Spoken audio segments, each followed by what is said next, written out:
মৌলানা ভাসানীর নাম একজন মজলুম দেশপ্রেমিক বিরোধী দলীয় রাজনৈতিক নেতা হিসেবে উল্লেখিত আছে। যদি 1970-এর নির্বাচনে যদি তিনি অংশগ্রহণ করতেন, তাহলে এই ভূখণ্ডে শেখ মুজিবুর রহমান স্বাধীনতার একক নেতৃত্ব হিসেবে তার অভ্যুদয় হতো না। আওয়ামী লীগ আজকাল বা আগেও কখনো আওয়ামী লীগের প্রতিষ্ঠাতা হিসেবে মৌলানা সাহেবকে স্বীকার করেননি।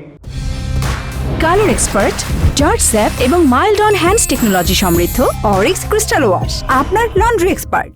আমি মজলুম জননেতা মরহুম আব্দুল হামিদ খান ভাসানী সম্পর্কে যোগ্যতা না থাকলেও আমার দুই একটা কথা আমার বলতেই হয়।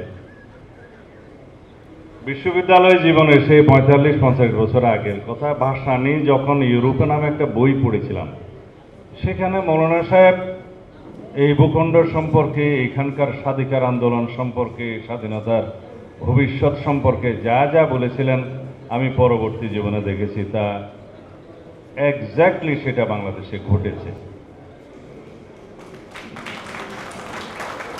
এই উপমহাদেশের ইতিহাস যতদিন লেখা হবে এবং লিখিত যেটা আছে, তার সমসাময়িক কালের এবং তার মৃত্যুর আগ পর্যন্ত ইতিহাসে মৌলানা ভাসানীর নাম একজন মজলুম দেশপ্রেমিক বিরোধী দলীয় রাজনৈতিক নেতা হিসেবে উল্লেখিত আছে এবং সেটা তার ভূমিকা হিসেবে আমরা স্মরণ করি। যদি কোনো কারণে মৌলানা সাহেব সরকারে যোগ দিতেন বা সরকারের অংশ হতেন, তাহলে হয়তো উনি রাজনৈতিকভাবে আর অবিতর্কিত থাকতেন না। যাই হোক, যদি 1970-এর নির্বাচনে, আমি আলাপ করছিলাম একটু আগে সভাপতির সাথে, যদি তিনি অংশগ্রহণ করতেন, তাহলে এই ভূখণ্ডে শেখ মুজিবুর রহমান স্বাধীনতার একক নেতৃত্ব হিসেবে তার অভ্যুদয় হতো না। এটা ভুল কি সঠিক সেটা ইতিহাস নির্ধারণ করবে, আমি বলার কেউ না। কিন্তু যে একক নেতৃত্বের অভ্যুদয়ের কারণে যে একনায়কতান্ত্রিকতার সৃষ্টি এই দেশ দেখেছে, হয়তো বা সেটা হতো না। আওয়ামী লীগ আজকাল বা আগেও কখনো আওয়ামী লীগের প্রতিষ্ঠাতা হিসেবে মৌলানা সাহেবকে স্বীকার করেননি, দিবসও পালন করেননি। শামসুল হক কে ছিলেন তাও তারা ইতিহাসে লেখে না। যে আওয়ামী লীগ তাজউদ্দিনকে স্বীকার করেনি পরবর্তীতে, সে আওয়ামী লীগের কাছে এই আচরণেই আমরা আশা করি।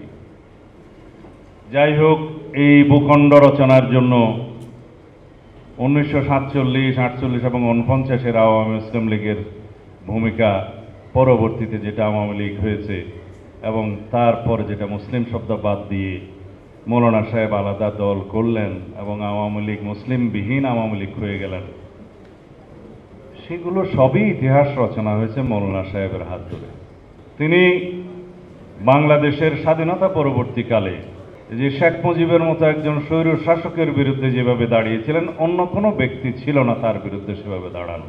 90 বছর বয়সেও তিনি অনশন করেছেন, সেটা তার মতো লোকের পক্ষেই সম্ভব। তিনি কতটা এই দেশের কৃষক শ্রমিকের বন্ধু ছিলেন, সেটা তার জীবন কাহিনী যারা পড়েছেন অবশ্যই জানেন। আমাকে নির্বাসিত জীবন যাপন করতে হয়েছে শিলংয়ে। সেটা একসময় আসামের এই অংশ ছিল, আসামের রাজধানী ছিল। সেই আসামে গিয়ে পাকিস্তানের স্বাধীনতা পূর্ববর্তী সময়েও মৌলানা আব্দুল হামিদ খান ভাসানী লাইন প্রথা আন্দোলন করে সেখানে নির্বাচিত প্রতিনিধি হয়েছিলেন এবং সেই দেশের মানুষ তাকে এখনো স্মরণ করে। কাকবাড়ি সম্মেলন থেকে শুরু করে মৌলানা সাহেবের এই দেশের কৃষকের জন্য, শ্রমিকের জন্য, মেহনতি মানুষের জন্য যে সমস্ত সম্মেলন আন্দোলন তিনি করেছেন, এগুলো সবই ইতিহাসে স্মরণীয় হয়ে আছে।